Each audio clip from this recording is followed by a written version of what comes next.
Boker Tov Shem Hashem Naaseh Venatzliach Be'ezrat Hashem Itbarach en ce vendredi 19 du mois de novembre. Et déjà, Baruch Hashem,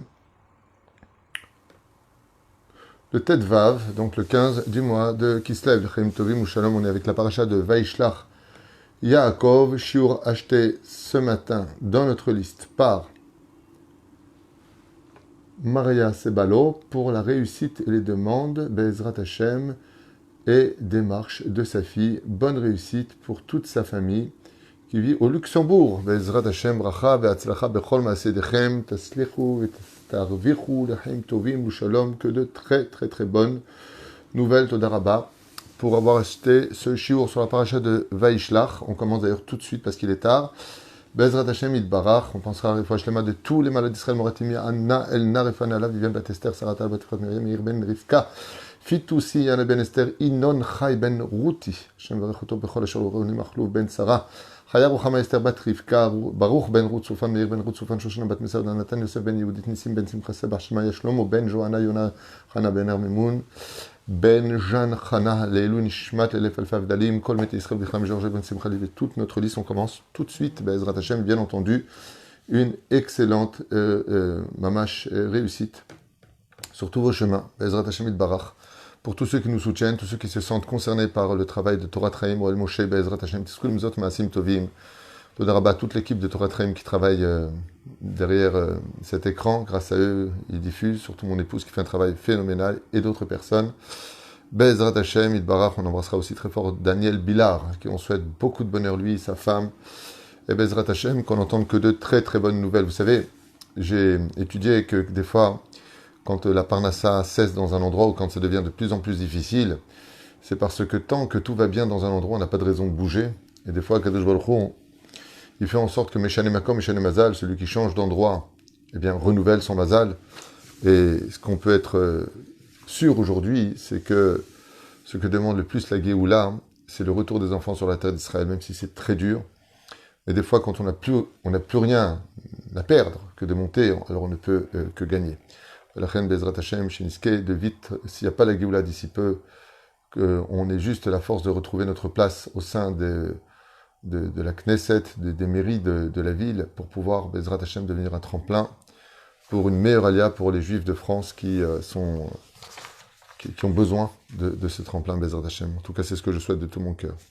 Ok, on commence notre shiur avec un sujet très important de cette paracha, qui commence avec la rencontre des anges avec Esav, le shalom entre Esav et Yaakov, puis c'est mêlé, bien entendu, ensuite à la mort de Dévorah, mère de Rivka qui décède. À la fin de la paracha, on voit aussi Yitzhak qui décède. En 2 versets, la Torah lui fait honneur pour lui dire qu'il est reparti. Et puis, bien entendu, la descendance de Esav qui est rapportée pour qu'on puisse mesurer et bien comprendre la situation. Mais un épisode central dans cette paracha qui nous parle de Dina. Alors, on va essayer d'expliquer un petit peu ce qui se passe ici, avec l'aide d'Hachem et bien entendu les enseignements de nos Chachamim, pour ceux qui sont intéressés pour étudier la Torah. Car sur Torah Chaim, c'est Torah. On est là pour étudier la Torah et pas ni la philosophie, ni les blablabla. On est là, Baruch Hashem, pour étudier notre Sainte Torah qui enferme en elle toutes les réponses sur toutes nos questions. À Forbad et coup là-bas, je suis choqué, étonné tous les jours en étudiant un petit peu la Torah. Je suis pas un Talmid Chacham, mais au moins le peu que j'étudie, je me rends compte combien la Torah renferme en elle des réponses dans tous les sujets et tous les domaines. Mamash, Baruch Hashem, qu'on ait eu le mérite de la recevoir. Batet Dina, une femme sort. Bat Léa, fille de Léa. Pourquoi est-ce qu'elle sort? Nos Chachamim nous disent, comme vous le savez, que Léa était enceinte de Yosef en réalité, et que Rachel était enceinte de Dina. Mais comme excusez-moi pour les noms, comme Léa, sœur de Rachel, a vu Beruach HaKodesh que sa sœur était enceinte d'une fille et pas d'un garçon, alors elle a prié le ciel pour que s'interverse, en fin de compte, que son bébé à elle passe le côté masculin dans le ventre de sa sœur et que le bébé de Rachel passe dans son ventre. En d'autres termes, vous avez compris que dans ce cas-là, à l'origine, eh bien, Léa avait un garçon dans le ventre et que Rachel avait une fille dans le ventre. Pourquoi Léa d'un coup se réveille-t-elle pour prier pour sa sœur? Parce qu'elle dit, je ne peux pas voir ma sœur être moins qu'une servante. Entre Zilpa et Bila qui ont chacune 2 garçons, et quoi, ma sœur aura un garçon et une fille? C'est-à-dire, elle aura, dans les 12 tribus, apporté qu'un seul garçon, même s'il vaut les 12 tribus. Donc Rachel se retrouve avec un changement hormonal et un changement de sexe en pleine grossesse, puisque Yosef devient Dina et Dina devient Yosef. On remarquera cette différence dans les parachutes, dans le sens où nos Chachamim nous disent que la conduite de Yosef était des fois, non pas efféminée comme aurait bien voulu le faire comprendre certaines personnes ignorantes de la Torah, mais qu'il faisait des gestes féminins. Ça veut dire que rien de grave. Ayam et salsel besearotav dit Rashi, c'est-à-dire il joue avec ses cheveux, ce qui est en général un geste de femme. Parce que dans sa nature, Yosef était une femme, c'est-à-dire une âme féminine qui est devenue masculine. Donc Yosef Hatzadik, Shayab Shomer Brit Mila, eh bien, a eu un comportement un petit peu bizarre aux yeux de ses frères, et c'est pour ça qu'ils l'ont mal jugé. D'où le fait de faire très attention et de poser des questions avant de venir juger dans tous les cas de figure. Tandis que Dina, eh bien, les femmes, vous savez que dans le judaïsme, ne sortent que pour le mariage de la maison. Elles ne prennent pas un studio, un appartement, un débarcadé. Dans la Torah, ça n'a jamais existé, ça n'existera jamais. Il n'y a que dans les temps modernes aujourd'hui, même dans les familles non religieuses, ça n'existait pas. Il n'y a qu'aujourd'hui, depuis à peu près une trentaine d'années, qu'il y a un bouleversement au niveau des traditions, des cultures, où chacun fait ce qu'il veut, il n'y a plus de limites, il n'y a plus rien. Et donc, seuls les garçons, eux, sortaient la nuit, et quand une fille sortait, encore dans certains pays, jusqu'à aujourd'hui, quand une jeune fille sort, elle sort avec son frère. Et là, il y a marqué, va Dina Batlea. Et Dina est sortie, elle est sortie seule, comme l'aurait fait un garçon. Parce que dans la nature de Dina, eh bien, effectivement, Dina était un garçon à la base, et donc elle a ces petits signes masculins qui apparaissent dans son comportement, alors qu'elle est féminine, elle devient masculine. Vous allez apprendre une chose incroyable. La pire chose qui puisse arriver à un homme, c'est d'être un homme-femme, et la pire chose qui puisse arriver à une femme, c'est d'être un garçon manqué. Zelotov mamash, selon la Torah. Pourquoi Zelotov?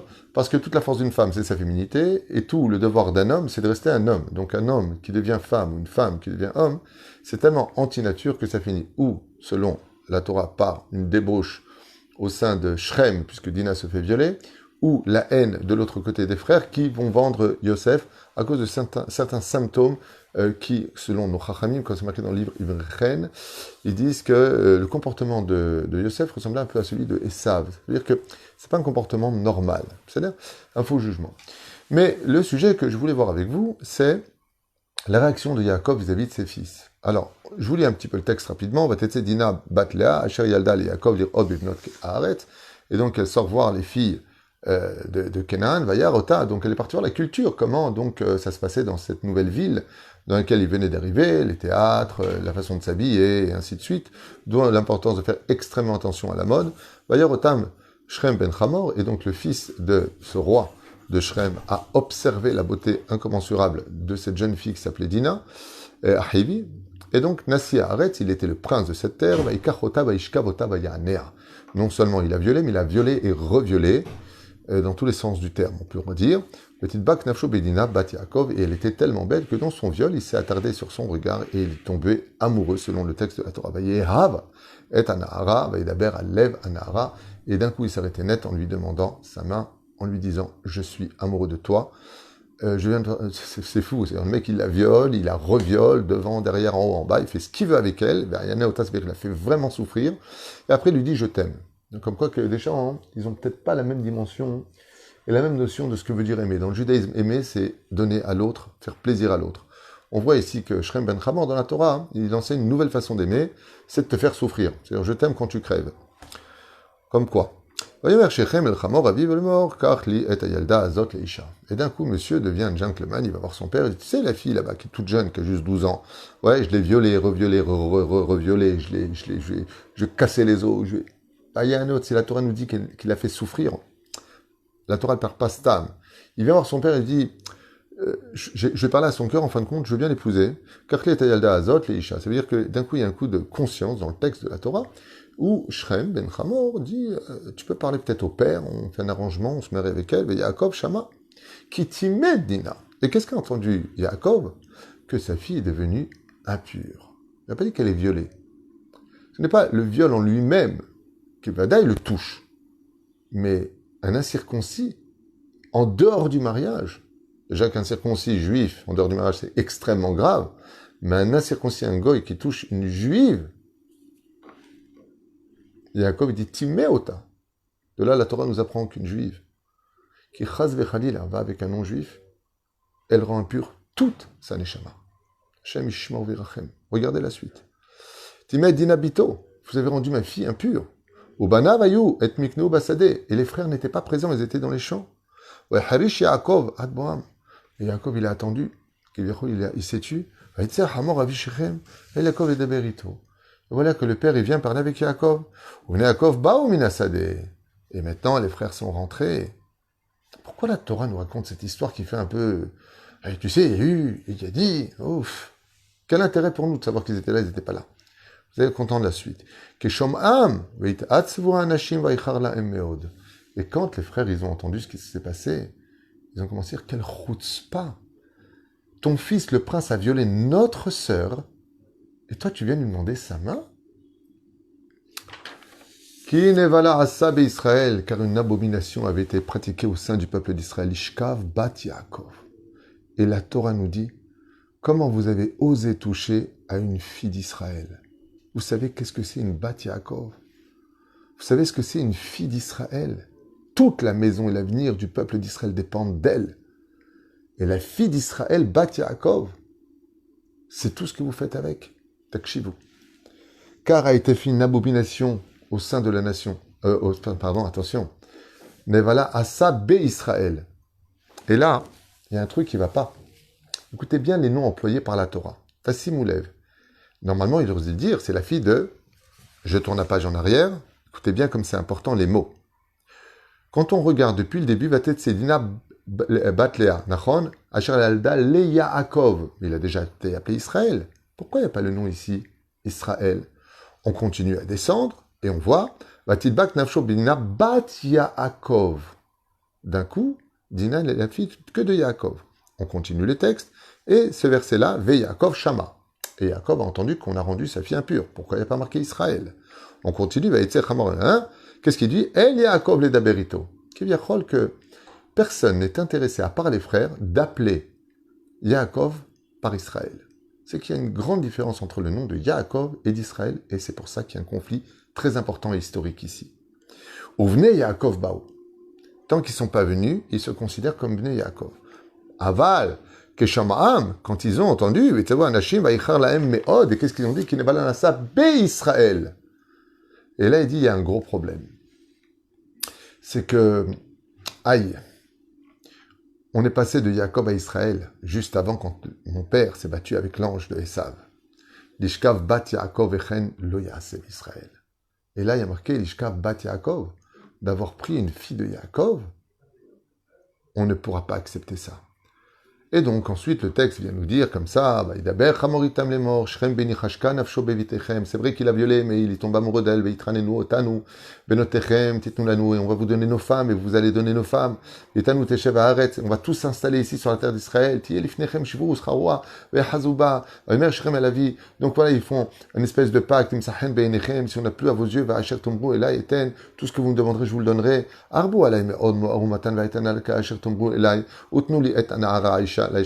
demande, donnez-moi toutes vos conditions et on vous donnera.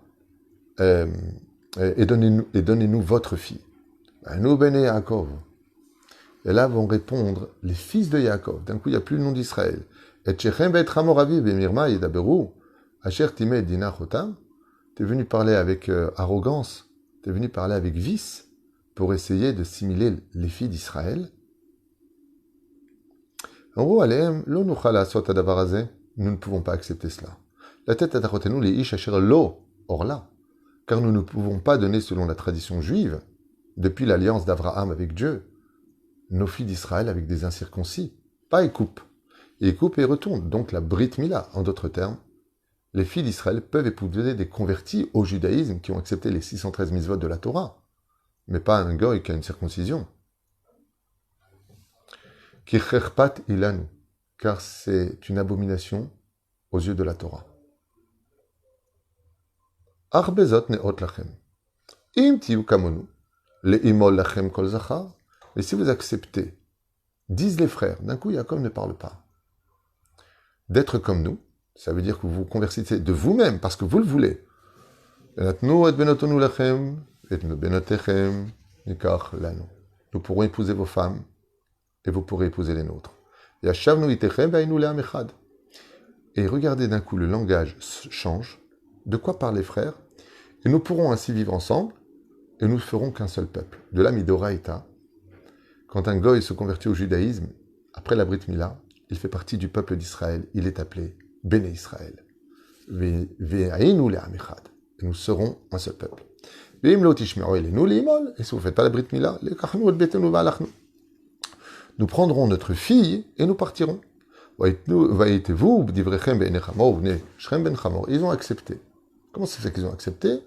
Les sages nous disent parce que les habitants de Shrem n'étaient autres que les descendants déconvertis d'Avraham Avinu quand il est revenu de Mésopotamie. D'où c'est marqué, va y avoir Avraham kol nefesh asher asa becharan, quand Avraham vint avec toutes les personnes converties au monothéisme qu'il avait rapporté de Haran. Et qu'est-ce qu'ils sont devenus ces fameux milliers de personnes qui ont amené avec lui Avraham Avinu?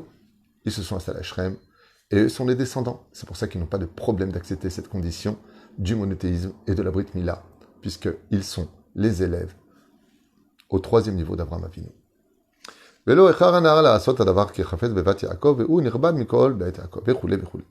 Donc ici se prépare le mariage, eux vont faire la Brit Mila, et maintenant il va se passer quelque chose de bizarre. Je vous lis le texte. Et donc le troisième jour qui est considéré comme étant le jour le plus difficile de la Brit Mila, alors que donc tous ces habitants de Shrem étaient donc Maoul, ils ont fait la Brit Mila. Si vous voulez savoir exactement combien d'hommes il y avait dans cette ville, on ne sait pas, mais combien d'hommes ont été tués? 24 000 selon les Chachamim. Donc ils avaient mal. Midoraïta, on dit que le troisième jour de la Brit Mila, c'est le plus dur pour l'enfant. Et donc les deux fils de Yaakov ont pris Shimon et Lévi, Achedina, et Charbo, c'était bien, Ish Charbo, El Aïr Betar Ve'ergu Kol Zachar. Et ils sont rentrés dans la ville d'eux, et ils ont tué toute la ville. J'ai fait un cours qui s'appelle Osha, je raconte, sur la liste des Shiurim. Et là-bas, il faut savoir qu'il y a une guerre mondiale qui s'est créée ici. Les habitants de Shrem ont appelé tous les pays, car en réalité, ils comptaient le troisième jour tuer toute la famille d'Yaakov. C'est ce que nous disent les Chachamim, et quand on le sait, quand on vient pour te tuer, lève-toi et tue en premier. Donc ils ont tué les 24 000 gardes de Shrem ben Hamor, ils ont tué Shrem, ils ont tué Hamor, ils ont récupéré leur fille, leur sœur, et ils sont partis. Et donc ils ont fait payer à la ville la honte qu'ils avaient fait dans leur famille. D'où l'importance de la Torah vient nous donner ici un épisode extrêmement lourd de l'importance de l'honneur d'une famille.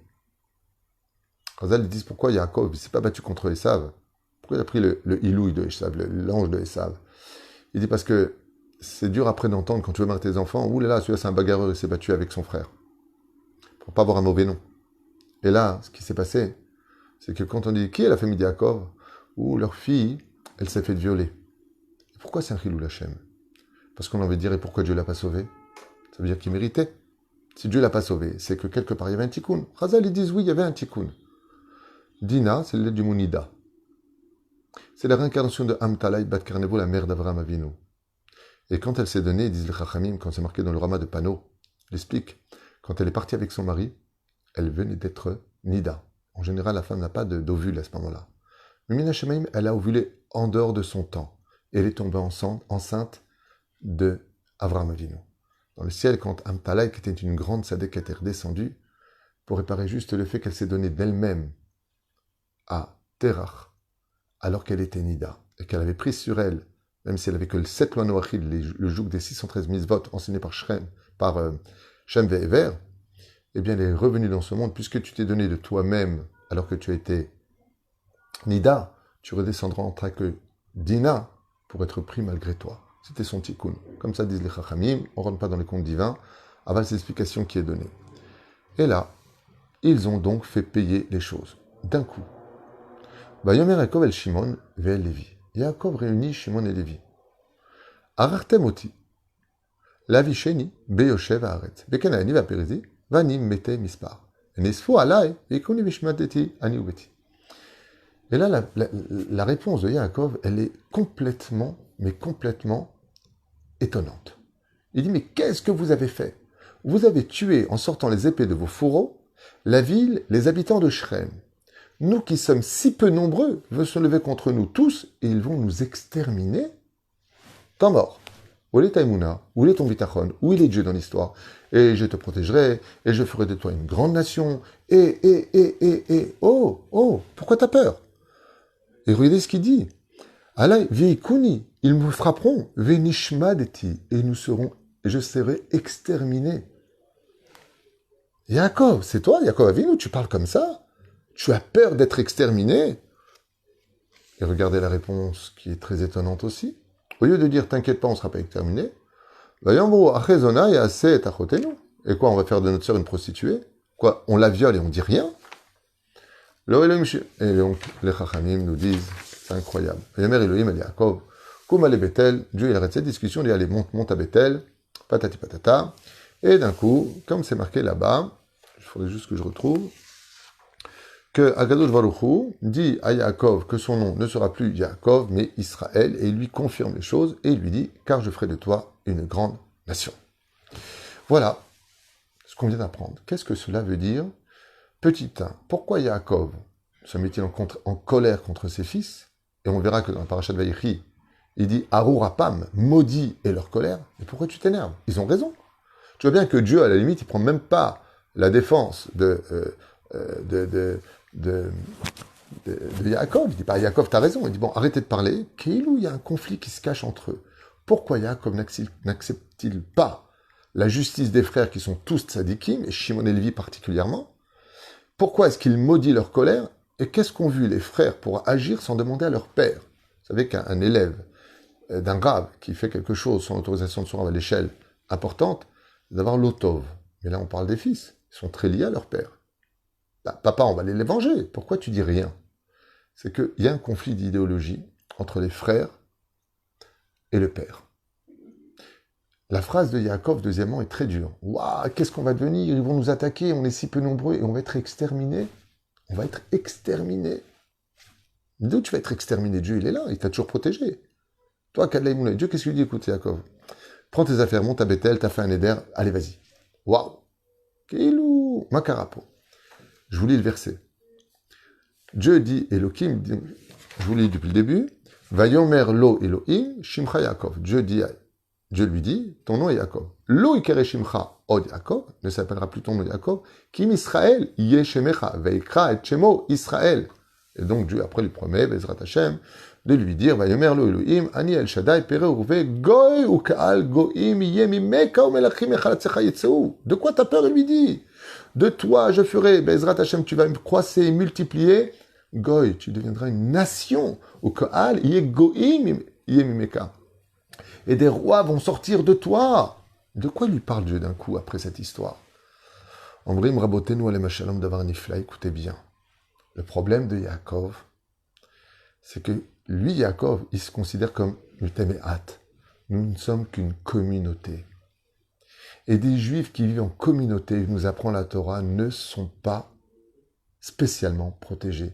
Ils peuvent être frappés, ils peuvent être exterminés. Et c'est ça que voit Yaakov. Yaakov, il dit, bon, ma fille s'est fait violer, mais on n'est qu'une communauté. En tant que communauté, nous ne représentons pas une force légitime de la protection de Dieu. Dieu protège chaque juif. Mais en tant que communauté, on a un problème. Viennent les frères et disent, mais on n'est pas une communauté, on est un peuple. Et en tant que peuple, on n'a rien à craindre. Un peuple se fait respecter. Et Dieu a promis de garder la nation d'Israël. La nation d'Israël. Et on voit cette idéologie chez Yaakov dans le combat. Il sépare les camps en deux. Et il dit, les camps, s'il frappe un camp, l'autre sera sauvé. Ça veut dire que chez Yaakov, toute cette façon et sa vision de voir le peuple d'Israël à cette époque, c'était le côté communautaire. Et une communauté, eh bien, doit se faire profil bas, doit faire attention, c'est pas le même titre, c'est pas la même puissance, ce n'est pas du tout la même notion que d'être une nation. Comme on le voit aujourd'hui, Israël en tant que nation existe clairement à l'ONU, clairement aux yeux de tous les pays du monde entier. Qui ne connaît pas le pays d'Israël? Mais les communautés, personne ne les connaît. Seuls les quartiers les connaissent, et éventuellement la ville les connaît. Mais à part cela, personne n'est intéressé par le côté communautaire. Quand on donne une synagogue à une communauté, Tagit Toda et Tishtok. Mais quand il s'agit d'un pays, alors le pays est en droit d'exiger. Et le pays d'Israël, la nation d'Israël, Dieu nous a promis que si même on devait être frappé à l'échelle communautaire ou individuelle, la nation d'Israël, Am Israël, Chai Vekayam. La nation d'Israël, elle vit. Et c'est là que tout le conflit entre les fils et le père. Le père voit et se voit comme une communauté, donc dans la faiblesse de l'existence. Tandis que de l'autre côté, les enfants d'Israël, Shimon et Lévi, eux, se vivent déjà comme une nation. Eux se vivent déjà à l'échelle de nous sommes une nation, nous n'avons rien à craindre. Et voilà qu'en tournant la page, Akadosh Baruch Hu vient dire à Yaakov, tes fils ont eu raison. Vayomerlo Elohim, Shimcha Yaakov, qui représente le juif de la Galoute. Comment on s'appelle en Galoute selon Chazal? Yaakov. Lo Ikere Shimcha, Od Yaakov. On peut encore garder le nom de Yaakov. C'est pour ça qu'on le donne à nos enfants. On ne dit pas Avram. Il ne faut pas appeler Avraham Avram. Mais Yaakov, lui aussi, il a changé de nom. Pourquoi on ne dit pas on ne peut plus appeler Yaakov Yaakov puisqu'il lui a donné un nouveau nom qui s'appelle Israël? Réponse, parce que Yaakov représente le juif communautaire, le juif qui reste faible. Ki'im Israël et Yeshemecha. Car Israël maintenant sera ton nom. Vekra Shemo Israël. Il lui dit maintenant, tu t'appelles Israël. Ce que vient dire Akadosh Baruch Hu à Yaakov, arrête d'avoir peur. Tu as raison que le côté communautaire est important quand tu es en galoute. Mais en Eretz Israël, on quitte le côté communautaire pour entrer dans la nation d'Israël. Et en tant que nation, on a un peuple fort, des frontières fermées. On a Baruch Hashem, une situation financière. On est à la bourse, on est dans le système de la vie, mais on est en tant que nation. Et en tant que nation, non seulement nous avons les bénédictions d'Hachem, non seulement Tzadikim Benonim Vereshaim, on est vu comme une seule entité, on est respecté en tant qu'entité. Vous avez remarqué que dans les couples, quand une personne vit seule, on n'a pas de problème de le faire dormir sur le canapé. Mais quand il vient en couple, on est obligé de le réserver une chambre. On ne peut pas mettre un couple n'importe où. Il y a du respect. C'est exactement ce qui se passe dans cette paracha. Yaakov se considère comme quelqu'un de célibataire, comme une communauté. Et les frères disent, oh, nous sommes un couple, on est mariés avec Dieu, nous sommes devenus une nation. Et il lui dit, dans le mot et dans les textes, croisse et multiplie, urve goy ou al goyim yem meka, car viendra de toi une grande nation, où malachim et des rois sortiront de toi. La confirmation a été faite, même si la vie est dure en Israël, même si c'est très difficile de faire ça alia, la sécurité de toutes les communautés, c'est la nation d'Israël. C'est ce qu'on vient d'étudier, et c'est ce que vient nous apprendre la Torah. Kama Hashuv pour toutes les communautés du monde entier, de soutenir Israël, de tout faire pour qu'on fasse notre alliance en Eretz Israël spirituellement parlant, même si on s'installe dans des communautés, parce que chacun a aussi ses minagim, aval quelque part nos enfants eux, car nous ne sommes dans une alia que le tremplin pour nos enfants. En général, ceux qui font l'alia sont ceux qui souffrent un peu. Les enfants qui grandissent ici deviennent totalement israéliens, gagnent très vite leur vie, se retrouvent très très vite dans ce système où enfin, Baruch Hashem, quand on dit à nos enfants, tu épouses une Marocaine, Algérienne ou Tunisienne? Je te regarde comme ça et tu dis, elle est juive, je vois pas de quoi tu parles, tandis que chez nous, en tant que communauté, on était très à cheval sur, elle est égyptienne, elle est ashkénaze, elle est sfarade, elle est ici. Il n'y a plus ça. Il n'y a que des Hébreux qui parlent l'hébreu, qui vivent en Israël en tant que nation. Et même quand on reçoit des missiles par milliers de façon aveugle, on voit que quand on est une nation, on n'a pas peur. C'était le cas de Shimon et de Lévi face à Yaakov, qui vient de comprendre dans ces versets-là qu'il est passé du côté communautaire. Nous sommes si peu, ils vont nous exterminer. À celui qui dit, t'es mort, je lui dis, oh, t'es une nation. Et la nation, c'est la garantie de notre peuple. Shabbat Shalom et à tout de suite pour un prochain shiur qui m'a été acheté sur les couples.